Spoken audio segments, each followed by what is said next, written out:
អញ្ញាធរជាតិអប្សរាធ្វើសម្រង់ប្លង់បង្កាន់ដៃអ្នកជុំវិញប្រាសាទអង្គរវត្តក្រុមអ្នកបច្ចេកទេសផ្នែកអភិរក្សថ្មនៃអញ្ញាធរជាតិអប្សរាធ្វើការងារសម្រង់ប្លង់បង្កាន់ដៃអ្នកនៅខឿនជាន់ទី1ជុំវិញប្រាសាទអង្គរវត្តដើម្បីសិក្សានៅចំណុចហានិភ័យនៃរចនាសម្ព័ន្ធបង្កាន់ដៃអ្នកមុននឹងឈានទៅដល់ការជួសជុលឲ្យរឹងមាំឡើងវិញលោកសយសុភារិនមន្ត្រីបច្ចេកទេសផ្នែកអភិរក្សថ្មបានឲ្យដឹងថាការធ្វើសម្រង់ប្លង់បង្កាន់ដៃអ្នកនៅខឿនជាន់ទី1នេះមានប្រវែងសរុប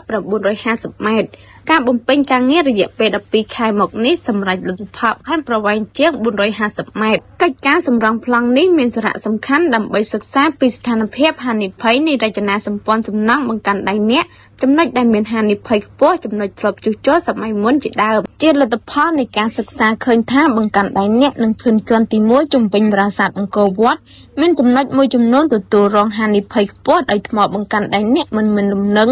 និងខឿនស្រុតជាដើមដោយសារតែកត្តាអាយុកាលនៃសំណង់កត្តាធម្មជាតិកត្តាហូរច្រោះនិងសត្វល្អិតជាដើមបន្ទាប់ពីធ្វើសម្រង់ប្លង់រួចរាល់អាជ្ញាធរជាតិអប្សរាមានគម្រោងជួសជុលពង្រឹងបង្កាន់ដៃអ្នកនេះទៅតាមដំណាក់កាលជាបន្តទៀតអ្នកជំនាញរូបនេះបញ្ជាក់ថា